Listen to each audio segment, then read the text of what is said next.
vocês estejam bem, muito bom rever vários de vocês. Pastorei alguns anos atrás aqui em Ribeirão Preto, Igreja Batista Nova Aliança, que tem alguns irmãos aqui, encontrando alguns outros que foram meus alunos e companheiros no seminário, como Rafael Simões ali atrás, Evandro e família, Sara, Sofia que passaram, e reencontrando dois amigos muito queridos, a Lu Sborovski que está lá em cima, e o reverendo Douglas aqui embaixo, pela caminhada, Miranda também ali, né? Muita gente aqui conhecida em Ribeirão pelas andanças, então muito gostoso, e obrigado Douglas pela oportunidade de partilhar da palavra de Deus aqui com você, especificamente numa conferência para homens. É muito bom ver essa quantidade de homens aqui nessa tarde, num sábado, podendo aprender um pouquinho mais da palavra de Deus. Quero que você abra sua Bíblia lá no Salmo de número 15. Eu tenho um desafio de lidar com dois salmos com vocês nessa tarde. Primeiramente o Salmo de número 15 e posteriormente o Salmo de número 128. Dois salmos que têm uma progressão no seu conteúdo bastante interessante em relação ao contexto em que nós vivemos, de mundo, sobretudo na vivência do nosso cristianismo nesse mundo, que tende a departamentalizar muito a vida. E vocês vão entender como nós homens muitas vezes sofremos isso, quando nós por vezes somos desafiados ou quase que empurrados a ter uma mentalidade, um comportamento, uma ética num ambiente profissional, que eventualmente é diferente da ética que nós temos no que nós chamaríamos de um contexto cristão. Ou, às vezes, um comportamento que temos com pessoas que professam o evangelho, dentro, às vezes, da nossa própria casa, e um comportamento significativamente diferente fora da nossa família ou fora desse convívio de pessoas que pertencem à mesma igreja que a gente. Alguns chamariam isso de uma certa dicotomia. Lembra da dicotomia que a gente enfrenta entre o santo e o profano? Entre aquilo que é do mundo, e a gente até usa uma expressão, né, trabalho secular, no sentido de um trabalho não eclesiástico ou um trabalho não cristão.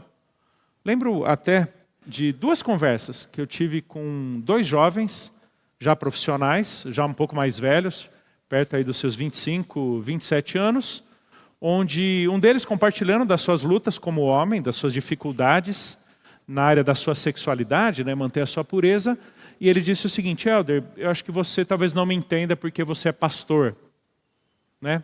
Tipo, as lutas sexuais pelas quais ele passava, eu não entendo porque eu sou pastor. Aí eu perguntei, né, brincando, o que é? Existe 3 gêneros, homem, mulher e pastor? Tipo, pastor é uma outra categoria de gente que não passa por essas tentações ou pressões ou dificuldades, né? E o outro foi uma experiência bem diferente.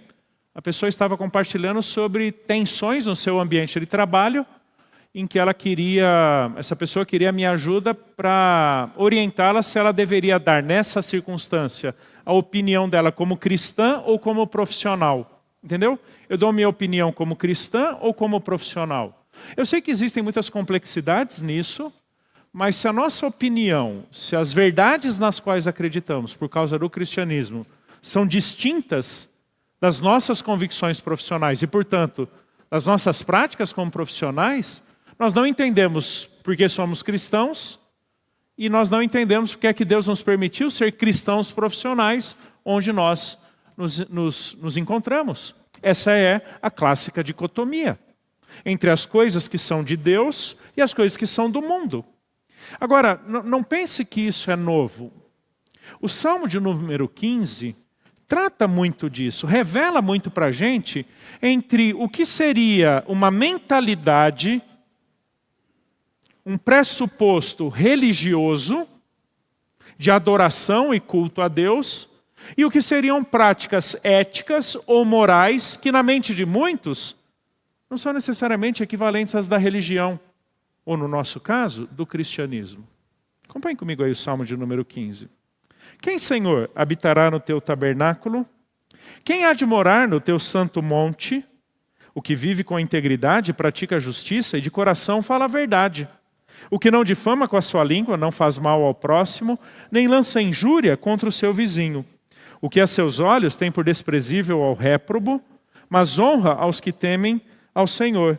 O que jura com dano próprio e não se retrata. O que não empresta o seu dinheiro com usura, nem aceita suborno contra o inocente. Quem deste modo procede será jamais abalado.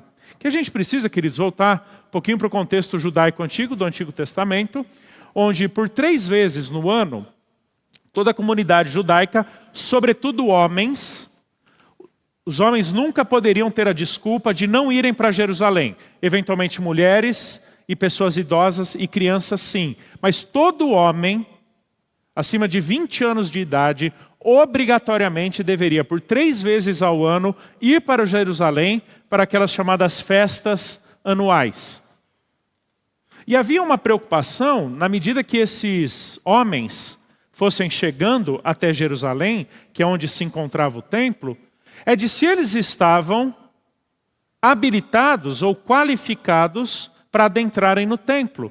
Aí você tem que se lembrar tudo aquilo que a gente lembra de história do Antigo Testamento, o zelo, a preciosidade com que Deus tratava o templo, desde o tabernáculo lá atrás, que ninguém poderia se apresentar diante dele em pecado.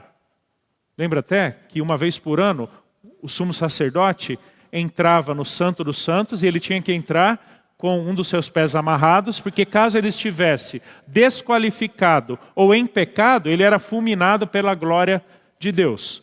Então, o judeu ele tinha essa preocupação, se ele estava qualificado ou aprovado por Deus para adentrar no templo, para adorar ao Senhor, para aprender da sua palavra, prestar o seu culto, tanto quanto os seus sacrifícios.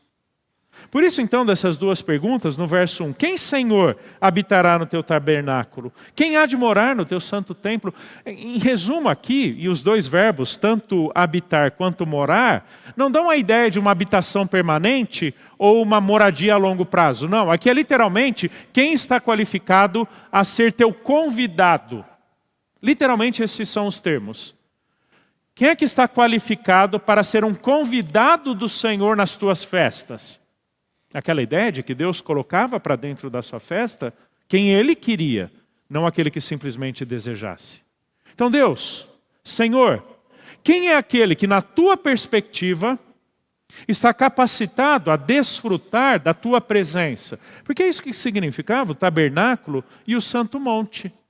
Muito mais do que simplesmente locais ou lugares físicos, embora em Jerusalém tivesse a montanha ali na qual ficava o templo, a preocupação aqui do salmista é, Deus, quem é que está qualificado para desfrutar da tua presença? Quem é que está qualificado para se apresentar diante do Senhor? E eu creio que de alguma forma, irmãos, a própria presença de vocês demonstra uma certa preocupação hoje, desse interesse de como homens da palavra, ou homens segundo a palavra de Deus, o que eu preciso fazer? O que eu preciso ser para ser esse homem qualificado por Deus? E essa questão ela é bem oportuna hoje, porque não sei o quanto vocês têm acompanhado de redes sociais, pelo menos 3 ou 4 desses jornais de circulação nacional veicularam nas últimas 2 semanas reportagens sobre aquele movimento dos legendários. Talvez alguns de vocês não façam a menor noção do que seja, talvez outros estejam acompanhando.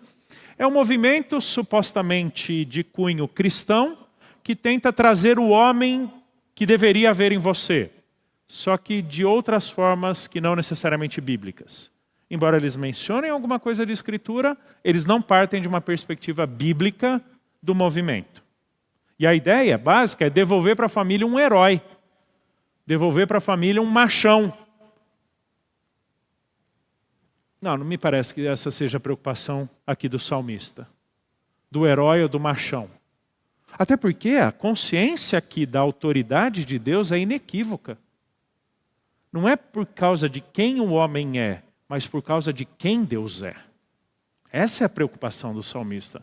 Não é por causa de quem eu sou, mas é por causa de quem o Senhor é. Porque, na verdade, Deus, como o anfitrião, Ele convida para a sua festa quem Ele quer, não quem deseja por si mesmo. E aí então vem uma sequência de muitas qualidades ou virtudes ou práticas de vida que são as que eu quero explorar um pouquinho mais e trazendo alguns desafios, algumas implicações para nós como homens. Deus, então quem é que pode ser teu convidado? Quem é que pode se apresentar diante do Senhor e desfrutar aí da tua presença? Quem?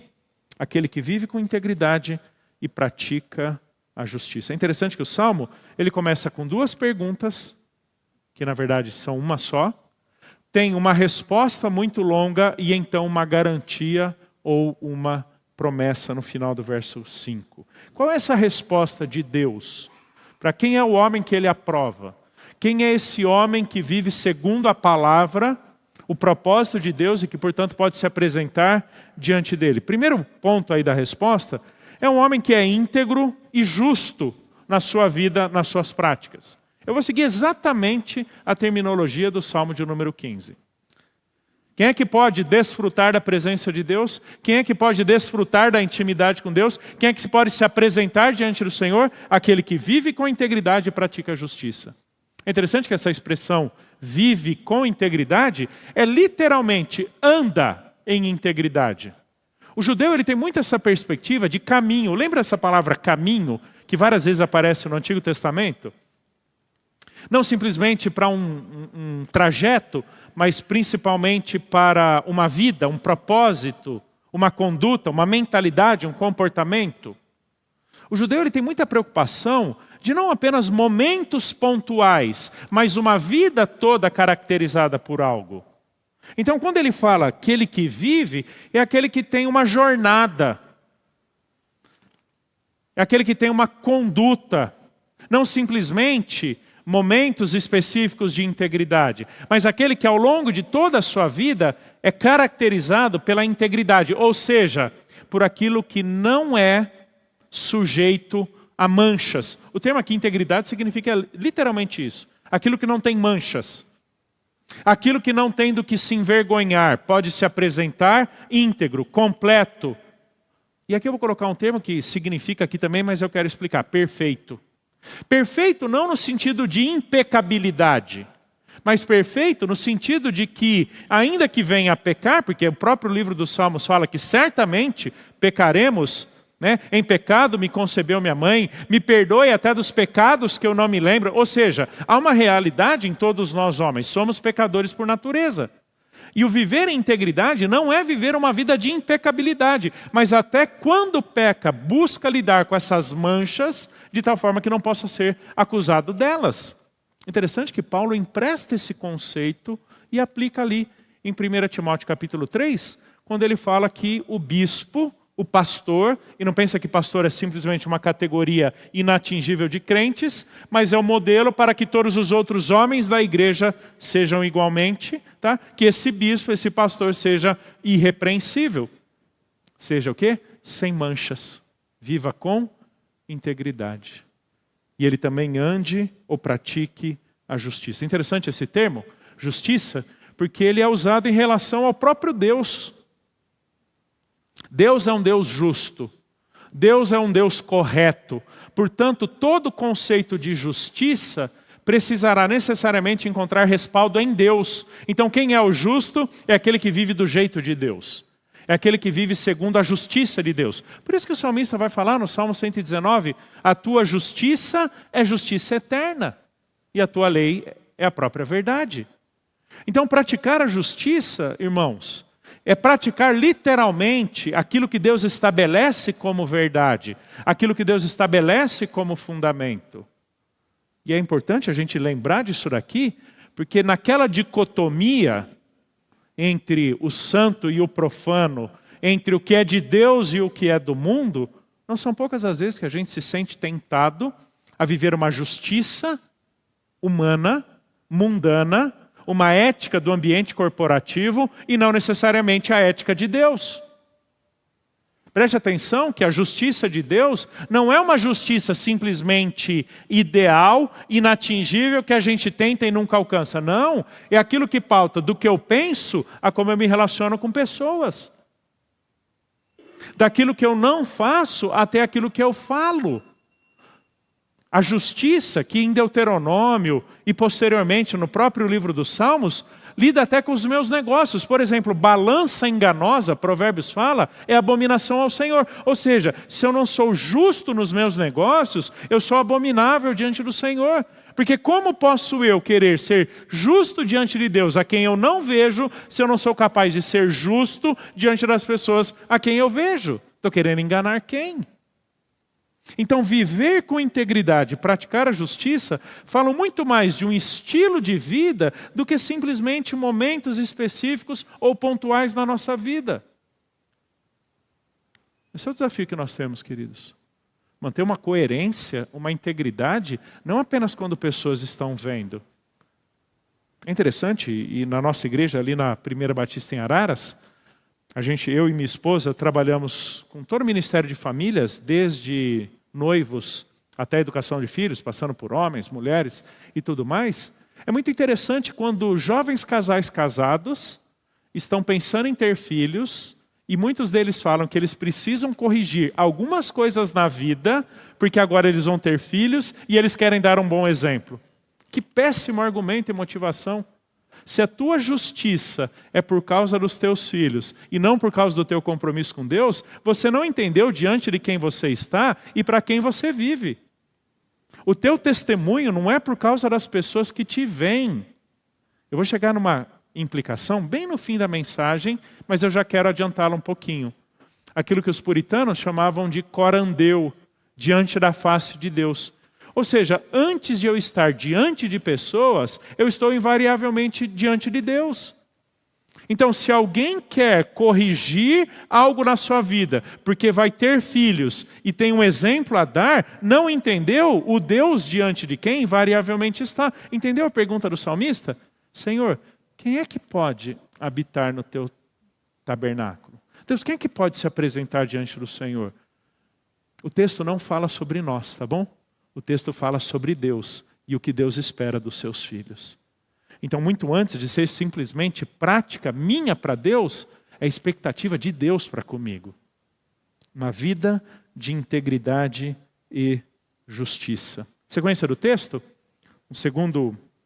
uma segunda virtude ou prática daquele que se apresenta diante do Senhor e desfruta da intimidade com Ele, é que ele tem um verdadeiro falar, ou ele é verdadeiro no falar.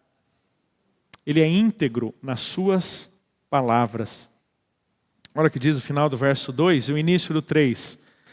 De coração fala a verdade. Início do 3, o que não difama com a sua língua. Interessante essa relação entre de coração falar a verdade. E aqui a gente precisa de novo voltar para o contexto judaico antigo. A gente vem de uma tradição grega, de uma influência grega, tá? Que supervaloriza o intelecto, a cognição. Tá? Por isso que o nosso sistema educacional é predominantemente pautado pela memorização, pelo decorar, porque a gente valoriza o intelecto. Quem sabe mais tem mais oportunidades. Mas o contexto judaico antigo não é assim. Você deve se lembrar de Provérbios 4, sobre tudo que se deve guardar, guarde o seu coração, porque do coração procedem as fontes da vida. Ou Deuteronômio 6, que serve de base também para toda essa perspectiva do coração no Antigo Testamento. Essas palavras que hoje te ordeno estarão no teu coração. O coração, queridos, para o judeu não é simplesmente o centro das emoções, tá? Nós temos uma tradição muito romântica do coração, né? Você sente no coração, você se apaixona no coração, você deseja no coração. Ou seja, coração para nós é predominantemente algo sensorial, sensitivo, afetivo, emocional. Para o judeu não. Então quando fala de fazer algo para Deus de todo o coração, ele está dizendo para empregar o indivíduo como um todo, das energias às motivações, dos seus pensamentos, as suas vontades, as suas paixões. Vamos carregar essa ideia aqui para o texto? Então é aquele que vive com integridade, pratica a justiça e que com suas paixões, vontades, dedicação, forças, com todo o seu ser, fala a verdade. Fala a verdade. Ou seja, ele é alguém verdadeiro no seu falar. E aqui a gente precisa lidar também com essa palavrinha verdade. Ela também foi usada no Antigo Testamento para falar sobre Deus. Deus é um Deus verdadeiro. Por isso Deus não mente. Verdade, literalmente aqui, significa aquilo que se sustenta por si mesmo, que permanece em pé. Esse termo verdade também significa fidelidade. Em alguns outros textos do Antigo Testamento, o termo é traduzido por fidelidade. O que é fidelidade? Permanecer invariável. Permanecer em pé a despeito de circunstâncias. Então, falar a verdade de coração significa que todas as suas emoções, suas dedicações, suas vontades, suas paixões estão comprometidas com a verdade.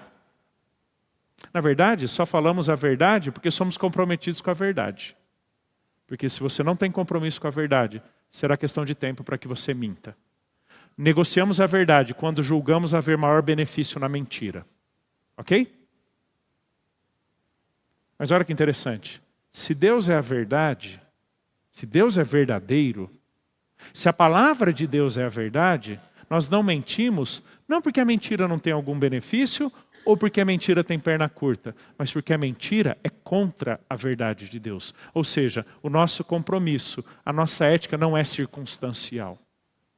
A gente não fala com canto de boca. A gente não afirma uma coisa num contexto e muda o que afirmamos em outro para termos algum benefício. A gente não joga com meias palavras. A gente não mascara a verdade buscando benefício próprio. Porque quem é aquele que desfruta da presença de Deus é aquele que de coração, comprometidamente, dedicadamente, com todo do seu ser, fala a verdade de Deus. Volta ao Salmo 119 e 142 que eu já citei. E é interessante que dois dos termos que o verso 2 cita estão no 119 e 142. A tua justiça é justiça eterna e a tua lei é verdade. Verdade como aquilo que se sustenta por si mesmo. Queridos, como carecemos de homens de palavra, homens que honram seus compromissos, ou homens como Tiago, que diz, seja a sua palavra sim, sim, não, não, que dá a educação dos seus filhos, até a maneira como respondem para suas esposas, como prestam um relatório no trabalho, ou como quando questionados por que caminhos têm andado na internet, quando ninguém está vendo, são homens de palavra. Homens que honram a Deus, a sua verdade, com a sua justiça. Então quem é aquele que desfruta da intimidade com o Senhor? Aquele que é verdadeiro no seu falar. Ele de coração fala a verdade e ele não difama com a sua língua. É interessante que por muito tempo pensamos, divulgamos que mulher fala demais e mulher é fofoqueira. Está completamente errado. O ser humano fala demais e é fofoqueiro. Por muito tempo, homens se gabaram por não serem fofoqueiros e difamadores. Mas, lamentavelmente, como tenho conhecido, redes sociais afora e presencialmente, homens que têm prazer na fofoca e na difamação. É interessante que a expressão aqui, difamar, ela era usada num outro contexto, de espionar. Ou seja, sabe o que é difamação? É ficar descobrindo o segredo dos outros. É jogar na roda informação que menospreza, que difama, que calunia, que deprecia a vida dos outros. Isso é difamar. Difamar não é só contar a pior bizarrice sobre a vida de alguém, mas difamar é distorcer a verdade ou não contar toda a verdade sobre os outros, com o propósito de nos acharmos melhores ou sairmos por cima deles. Difamar, na ideia de espionar, significa jogar na roda ou trazer à tona informações, questões que são muito particulares, que eventualmente outros homens, outras pessoas confabularam conosco, seja por motivo de oração, e a gente simplesmente joga na roda como se fosse informação pública. Lembro de um amigo, muito amigo, pastoreava inclusive uma igreja, que ele sempre tinha muitas informações sobre muita gente. Todo mundo chegava para ele para contar alguma coisa. Sabe esse tipo de gente? Você quer saber a última informação de alguém, você procura essa pessoa? E esse era esse amigo meu. Um dia eu conversei com ele, fulano, duas coisas. Primeira delas, me preocupa saber que você é a pessoa que sempre sabe dos outros. Isso me preocupa. E segundo, fofoqueiro puxa fofoqueiro. Se falam para você, é porque tem certeza que você vai levar adiante. Tá bom? Fofoqueiro não compartilha informação com quem não tem o pecado da fofoca, porque sabe que vai morrer ali, ou mais. Talvez não tenha nem interesse em saber. Olha a ideia do descobrir o segredo, trazer à tona. Aquele amigo reconheceu, se dispôs a um processo, inclusive de tratamento, pela graça e bondade de Deus. Se você é a pessoa que sempre sabe de alguém, ou é aquele que não tem dificuldades em falar sobre os outros, eu ficaria extremamente preocupado. Porque o homem que desfruta da presença e da intimidade com o Senhor é aquele que não difama com a sua língua. Não descobre as coisas dos outros jogando na roda. Queridos, como deveríamos atender aquilo que Tiago nos fala em Tiago 1, né? Sejam prontos para ouvir, tardios para falar. Aquele filtro de Efésios 4. Não saia da vossa boca nenhuma palavra, né? Isso para mim é tipo de um funil, de um filtro. Nenhuma palavra torpe, podre, profana, promíscua.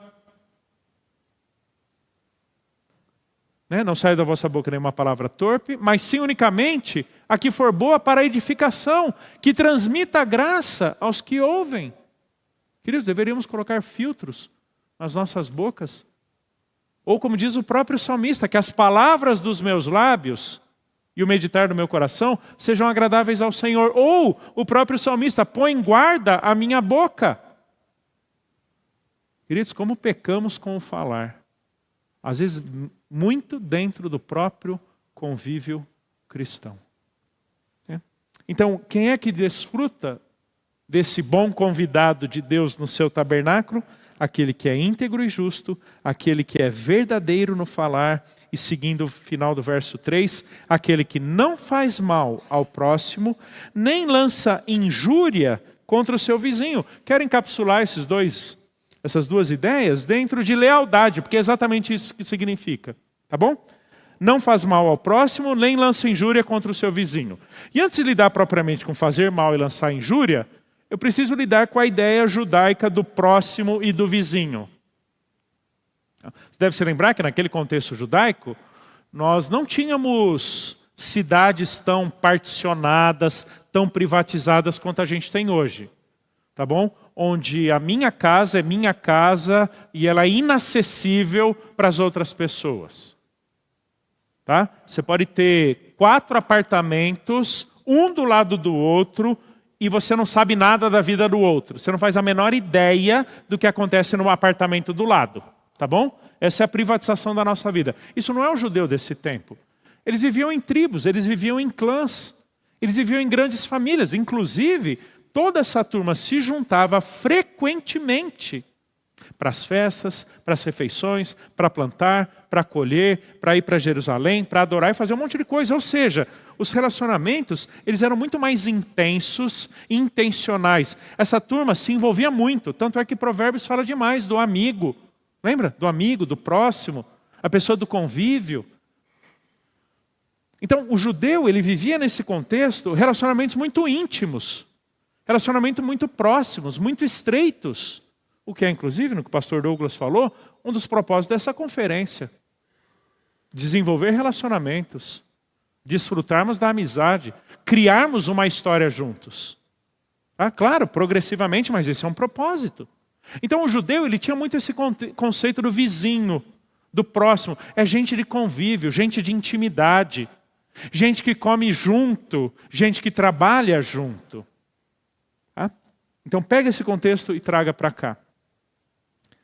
Aquele que vai desfrutar como convidado do Senhor no seu tabernáculo é aquele que não faz mal ao seu próximo, aquele com quem convive e nem lança injúria ao seu vizinho. Ou seja, ele é alguém leal nos seus relacionamentos. É por isso que Provérbios vai dizer por diversas vezes: há irmão mais chegado do que amigo mais chegado do que irmão. Há vizinho, há próximo mais chegado do que laços sanguíneos. Por quê? Porque você desenvolve lealdade, cumplicidade, amizade, intimidade com outras pessoas. É interessante como Provérbios falará diversas vezes para não trairmos a confiança das pessoas com quem temos intimidade e relacionamento. O vizinho, o próximo. Interessante que cumplicidade muitas vezes é mal interpretada como conivência. Tá bom? Eu sei do pecado de alguém e eu fico quieto porque é muito meu amigo e eu não quero o mal dele. Não tratar o pecado do seu amigo é fazer mal para o seu amigo. Porque aqui o contexto é: não faz mal. Não significa não repreender. Não significa não confrontar. E o termo mal aqui é aquilo que é contra a verdade de Deus. Por quê? Leais são as feridas feitas pelo que ama do que os beijos daqueles que odeiam. Ou seja, é bom para Deus e é bem de Deus quando eu firo meu amigo com uma confrontação de pecado, porque seria igualmente pecado não confrontá-lo. Então não faz mal ao próximo não significa não confrontar. Não significa não repreender, significa promover o mal dele, cometer algum pecado contra ele. Lealdade, queridos, passa não simplesmente por uma conivência com o pecado, mas uma cumplicidade moldada pela palavra de Deus. Isso é lealdade. Uma lealdade que vai muito além do tamo junto. Porque às vezes o tamo junto não nos dá a liberdade ou o interesse de confrontar alguém quando está errado. Se a gente está junto mesmo, se a gente é tão vizinho, se a gente é tão próximo, homens deveriam ser aquelas pessoas que Deus mais usaria para nos confrontar nos nossos pecados. Porque essas são as muitas verdades da mutualidade cristã no Novo Testamento. Lembra? Confessar os pecados uns aos outros, instruir, ser suporte, aconselhar, exortar, né? Exortar mutuamente. É isso daí. Então, não faz mal aqui é que não promove o mal, não deseja o mal, não pratica aquilo que é contra. Mas isso, cumplicidade não significa conivência. E ele também não lança injúria, ele não lança reprovação, ele não lança vergonha, ele não deseja o mal. Interessante que a ideia do lançar vergonha, por vezes, passa por inveja e cobiça. E eu vou falar um pouquinho mais sobre isso adiante. Inveja e cobiça. Como inveja e cobiça nos afastam muitas vezes de amigos, porque não suportamos a ideia de que eles sejam melhores ou estejam melhores do que a gente. E ao invés de desejarmos o sucesso deles, desejamos a ruína. E isso é lançar injúria.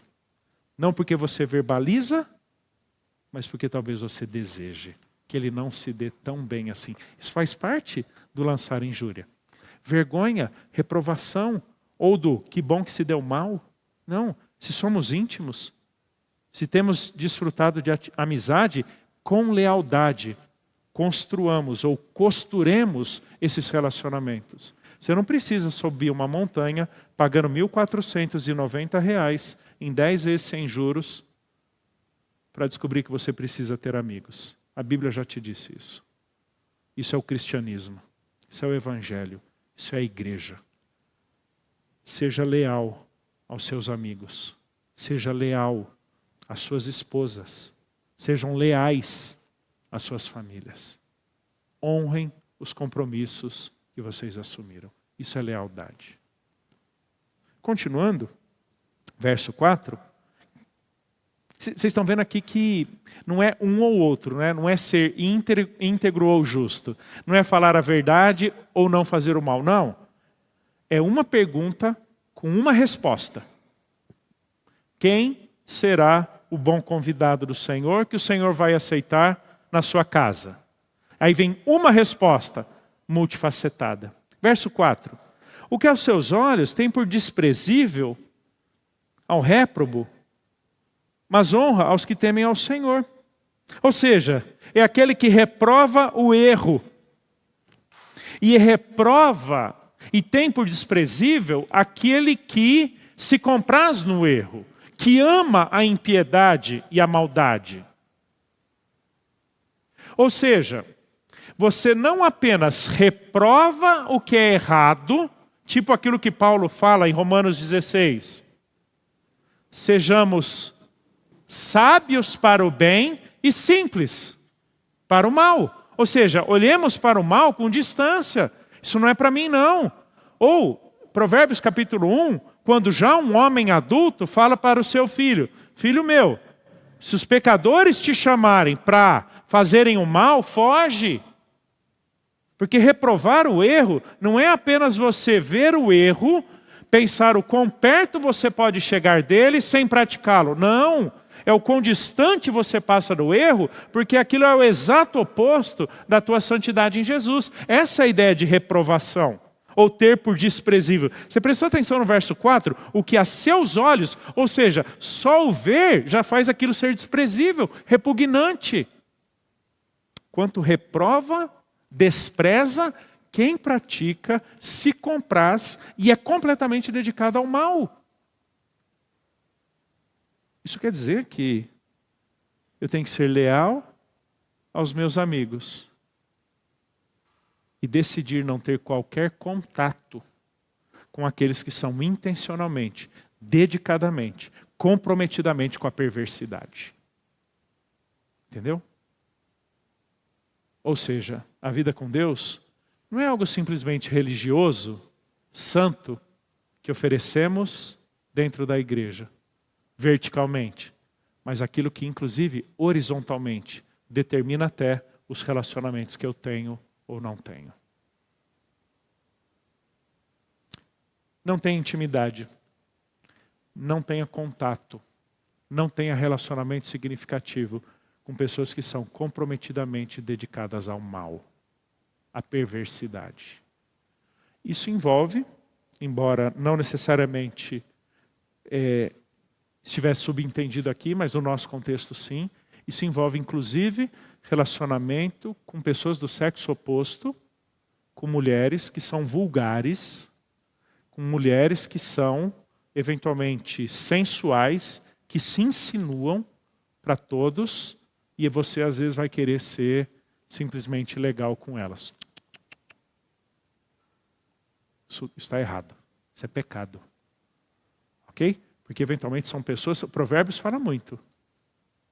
Existem mulheres, assim como existem homens. Mas como eu estou falando para homens, eu vou aplicar o contexto do relacionamento com mulheres. Existem mulheres que são intencionalmente dedicadas a uma sensualidade que Provérbios chamaria de um estágio anterior ao adultério. Foge. Tenha isso por desprezível. O tratar bem significa não se relacionar. Tá bom? Não é o quão perto você pode chegar para saber o quanto você consegue resistir. Mas é o quanto aos seus olhos, naquilo que você consegue enxergar e não precisa se relacionar, você reprova o erro e evita quem está errado. O que tem a seus olhos por desprezível ao réprobo, ou seja, ele reprova o erro e quem está errado. Mas em contrapartida, e tem um contraste aqui muito legal, né? Mas honra aos que temem ao Senhor. E aqui vem todo aquele conceito judaico do temor do Senhor, que eu quero falar daqui a pouquinho, tá? Aqui no final eu exponho um pouquinho mais do temor do Senhor.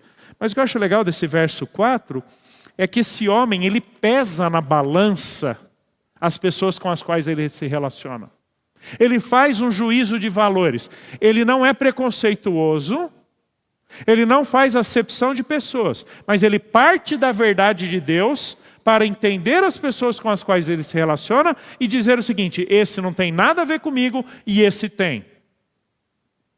E o ponto de definição daquele que tem a ver comigo é porque ele teme ao Senhor, não é simplesmente porque é meu amigo.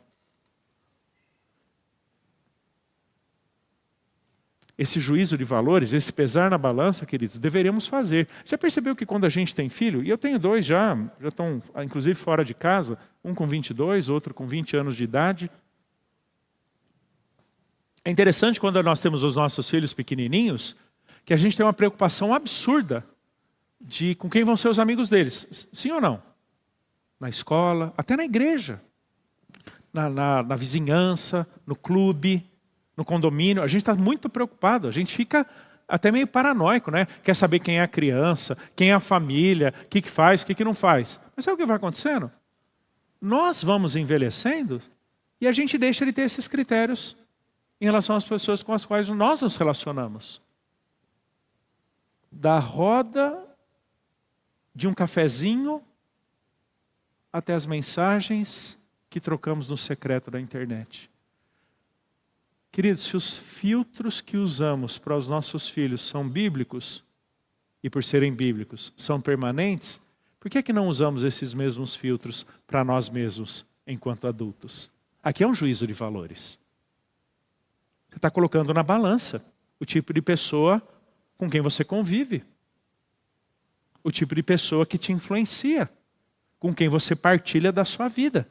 Mas honra aos que temem ao Senhor. É muito bonita essa expressão honra. Eu estou usando aqui a versão revista atualizada. A palavra honra tem a raiz do termo glória, que é usada no Antigo Testamento para Deus. A glória de Deus, a fama de Deus, a honra, a dignidade de Deus. Ou seja, eu trato com dignidade aqueles que temem ao Senhor.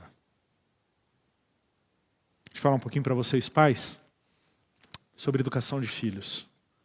E aqui eu falo como pastor também. As 3 igrejas pelas quais eu passei, eu estou na 3ª igreja pastoreando agora, nas 3, em alguns momentos, pais puniam, disciplinavam seus filhos, proibindo-os de algo que os seus filhos gostavam muito, que era estar com seus amigos crentes, dormindo na casa uns dos outros de final de semana, ou participando de algumas atividades dos adolescentes ou dos juniores. Numa dessas igrejas pela qual eu passei, eu tive que repreender algumas vezes os pais, porque eles sabiam que seus filhos gostavam tanto de ir na atividade dos juniores e dos adolescentes, que uma forma dos seus pais punirem os filhos era proibindo-os de irem à igreja, de estarem no convívio com amigos cristãos. Não ache isso muito bizarro não, tá? Porque isso é muito mais comum do que você imagina. E eu lembro algumas vezes dizer o seguinte: corta o celular, não tem coragem, né? Mas de cortar a igreja tem. Não tem coragem de cancelar a Netflix ou a internet, mas não tem qualquer pudor em impedir de que seus filhos estejam na igreja. Será que a balança não está errada? Será que nós não estamos supervalorizando as coisas que Deus não valoriza em detrimento daquelas que Ele valoriza? Aqui é uma balança. Até porque de todo o Salmo, apenas um contraste está nele, que na poesia hebraica a gente chama de um paralelismo antitético, uma antítese. Só tem um, e é justamente sobre o tipo de pessoa com a qual convivemos. Ou seja, entendemos a justiça de Deus, quando é essa justiça que determina quem de fato são nossos amigos. E como para encerrar esse ponto aí da educação dos filhos, nunca privem seus filhos de desfrutarem de boas companhias cristãs. Se esforce, talvez você esteja cansado naquele sábado à noite, ou sexta à noite, ou no domingo de manhã por causa da escola bíblica, porque a sua semana foi cansativa. Eu sei que ela foi cansativa. E você então deixa de acordar cedo, ou julga que não vale a pena pegar teu carro, andar 15 minutos para levar o teu filho numa atividade ali com a galera dele da igreja. Não faça isso. A gente por muito menos gasta tempo e dinheiro. E essa é a antítese que a gente tem que aprender. Valorize, incentive, cultive oportunidades que para seus filhos desenvolverem relacionamento com aqueles que temem ao Senhor. Isso é 2 Timóteo 2. Quando Paulo fala ali para Timóteo fugir dos falsos mestres, dos profanos, ele diz o seguinte, né, 2 Timóteo 2, 22. Você, Timóteo, foge dessas coisas, mas segue a justiça, a paz e o amor com os que, de coração puro, invocam o Senhor, com os que de coração puro invocam o Senhor. Ou seja, Timóteo, escolha muito bem seus amigos. Timóteo, escolha muito bem com quem você vive a sua vida. Sabe o que é interessante? Eu sei que a gente fala, estou me estendendo até um pouco mais aqui nesse ponto, porque é o que eu vejo que lamentavelmente acontece muito em nossas igrejas. Às vezes eu escuto muita argumentação seguinte, mas tem gente hipócrita na igreja, né? Tem gente que fala uma coisa e faz outra. Mas sabe o que é interessante? Você fala isso dos crentes, quando eu falo você, estou usando um coletivo genérico, tá? A gente fala isso dos crentes e os evita, mas não fala isso do trabalho e não os evita. Entendeu? É verdade, somos pecadores, inclusive nós frustramos outras pessoas. Nós pecamos contra outras pessoas. Mas se nós partimos da verdade do Evangelho, a gente tem que inclusive se envolver com elas para repreendê-las, como eu falei agora há pouco. Para ajudá-las a viverem o temor do Senhor. Nunca privem-se da intimidade da comunhão cristã. Nunca privem seus filhos e famílias, mesmo que você esteja cansado num domingo de manhã.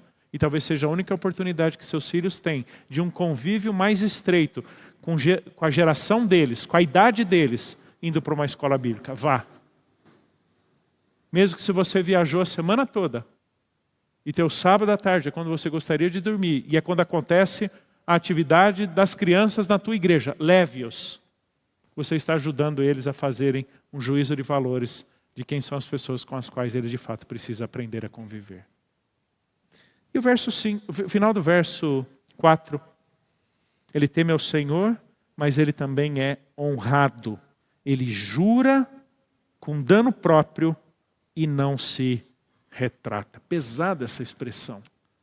Jura com dano próprio e não se retrata. Não é um indivíduo teimoso, tá bom? Obstinado. Não é essa a ideia.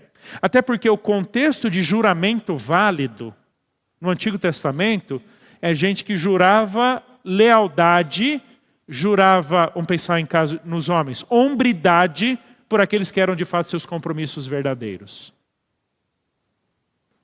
Ou seja, são homens honrados, que assumem compromissos e cumprem, que empenham suas palavras e as executam. É interessante que em Malaquias capítulo 2, Deus reprova terminantemente, de uma forma muito agressiva, homens que assumiram uma aliança conjugal com a mulher da sua mocidade, mas que se tornaram infiéis a elas, cometendo adultério. Isso é falta de honra, isso é falta de hombridade. Homens honram a palavra que empenham. Eu sei que a gente vive na era do cartório e que a palavra de ninguém vale até ter uma assinatura, e olha lá. Eu sei que lá no passado, o nome ou sobrenome de alguém já era suficiente para transmitir credibilidade. Que um aperto de mão era suficiente para selar um acordo. Eu sei, nós não estamos mais nesse tempo, mas a palavra de alguém permanece. E os juramentos, os compromissos que fazem, deveriam permanecer, mesmo que com dano próprio. Mesmo que você saia prejudicado, honre suas palavras. Das mais pequenas, das menores, ali, quando a gente promete alguma coisa para os filhos e não cumpre por causa da correria. Até aquelas mais pesadas, como a aliança que assumimos com nossas esposas. Honrem suas palavras. Honrem. Sejam homens. Isso é hombridade. Você não precisa entrar numa piscina, ficar de bermuda com 50 homens abraçados, pulando, gritando para se achar homem. Mas é para isso que você paga R$1.490. Infelizmente. Homens honram suas palavras. Homens cumprem o que prometem. Homens têm uma dignidade a ser demonstrada. E por fim, o que empresta o seu dinheiro o que não empresta o seu dinheiro com usura, nem aceita suborno contra o inocente. Quero encapsular essas duas frases dentro da ideia de generosidade e honestidade em suas finanças. Ou seja, a dignidade da nossa vida com Deus passa inclusive pelo nosso bolso. Porque, de novo, O amor ao dinheiro é a raiz de todos os males. Fazemos do dinheiro um ídolo, a razão do nosso tempo e trabalho, senão também o propósito da nossa vida. A maneira como lidamos com o nosso dinheiro não fala apenas o quão bons ou maus administradores somos, mas em quem de fato está o nosso coração. Quando Jesus fala sobre idolatria, em Mateus capítulo 6, ele fala do dinheiro, e não é por acaso. Isso, naquele contexto, imagina no nosso.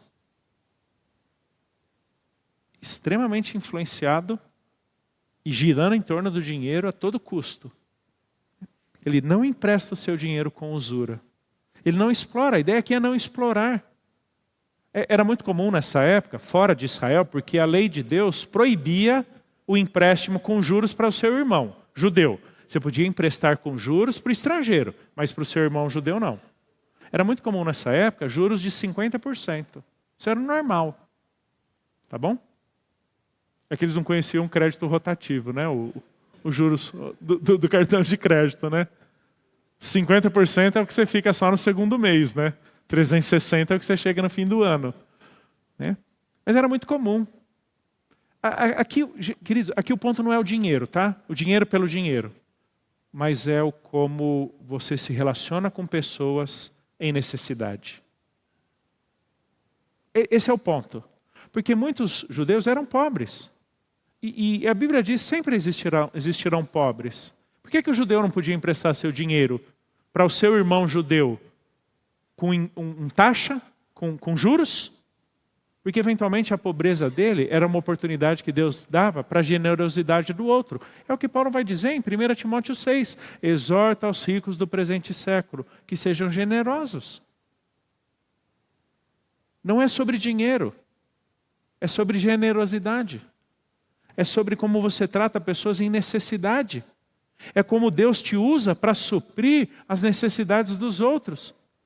Um dos provérbios que eu acho mais engraçados é aquele que diz: a sanguessuga tem 2 filhas, dá e dá. Ou seja, é tudo para mim? É tudo meu? Não. Quem é aquele que pode desfrutar da intimidade da presença de Deus? Aquele que é generoso no uso dos seus recursos. E aquele que é honesto em suas finanças, porque não aceita suborno contra o inocente. Tá? Suborno aqui contra o inocente é que sirva como uma falsa testemunha em troca de dinheiro. Tipo Judas. Tá? Judas é um típico exemplo.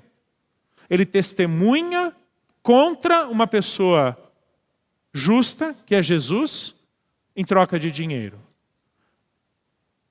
Honestidade aqui significa ter uma visão correta sobre as pessoas e não negociar sua amizade com o inocente por causa de dinheiro. É interessante, né?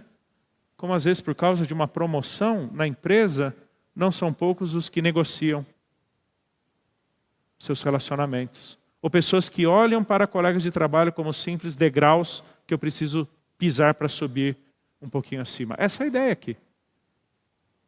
É quando você simplesmente vê os outros como um degrau que você tem que subir para alcançar algum proveito, algum benefício, alguma coisa melhor.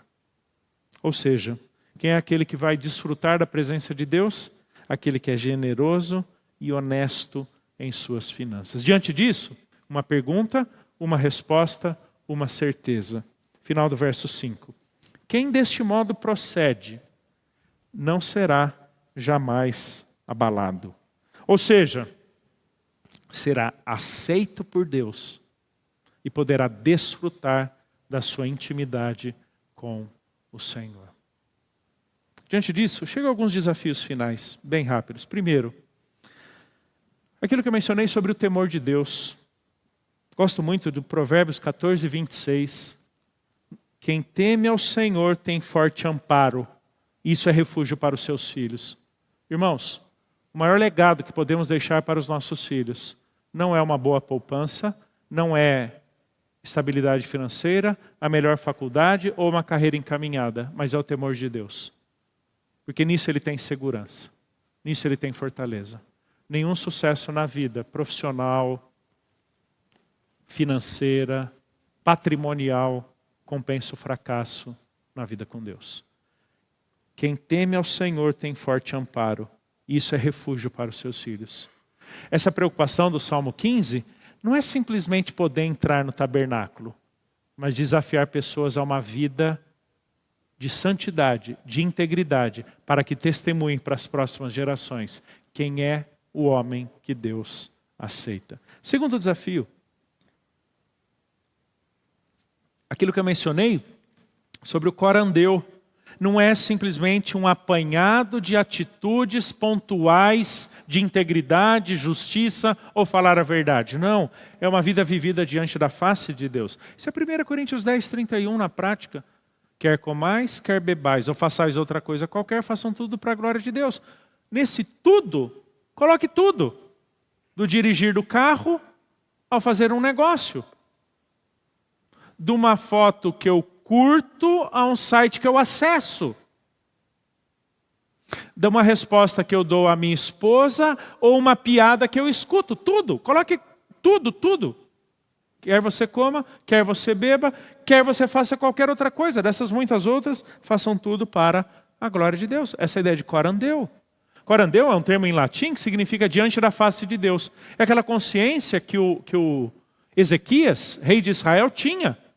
De tudo que ele fez em Israel, no serviço no templo, nas reformas espirituais, ele fez o que era justo, certo, porque fez, literalmente, aí tem um termo hebraico ali, diante da face de Deus. Segundo Crônicas 31, 20 e 21. Diante da face de Deus. A nossa pergunta não é como eu tenho que estar para entrar na igreja para celebrar num domingo de manhã, mas como eu devo viver com Deus, de tal forma que o meu domingo de manhã expresse também a minha rotina da semana. E essa era a perspectiva do judeu do corandeu. O domingo é uma continuidade da semana e a semana é uma expressão do domingo, ou seja, não tem dicotomia. Vivemos diante da face de Deus. E Lutero dizia, se tivesse um pastor pregando no púlpito ou um camponês cuidando de vaca no pasto, é isso mesmo. Está cuidando de vaca no pasto ou um pastor pregando no púlpito, ambos devem estar igualmente corandeu. Deus não valoriza mais o teu tempo na igreja do que no trânsito. Talvez o tempo no trânsito teste mais, mas ali também é a oportunidade de fazer para a glória de Deus. E o último dos desafios, fechando aqui a ideia do Salmo, há uma preocupação religiosa com implicações éticas, que me leva a dizer o seguinte, as verticalidades da nossa vida com Deus é que determinam as horizontalidades da nossa vida. O que vivemos uns com os outros tem que expressar aquilo que Deus fez por nós em Cristo Jesus. Já fomos aceitos por Deus em Jesus. Não precisamos fazer nada para sermos aceitos por Ele. Jesus já fez. Que agora então, nas nossas horizontalidades, dos relacionamentos às atividades, da palavra que falamos ao pecado que repreendemos e evitamos, que tudo isso demonstre a nossa nova vida em Cristo Jesus. Amém, irmãos? Vamos orar, pois o pastor Douglas retoma aqui e nos conduz no restante do tempo. Deus, muito obrigado por Jesus, obrigado porque Ele já fez por nós tudo aquilo que não poderíamos fazer e tornou então possível essa nossa aceitação diante do Senhor. Muito obrigado porque podemos ter livre acesso ao Teu trono da graça, a desfrutarmos da intimidade e relacionamento com o Senhor por causa de Jesus. Mas ao mesmo tempo nos ajude a viver uma vida de santidade, que testemunha a Tua palavra, que testemunha os compromissos que assumimos uns com os outros, no falar a verdade, no reprovar o erro e no tratar com honestidade pessoas em necessidade.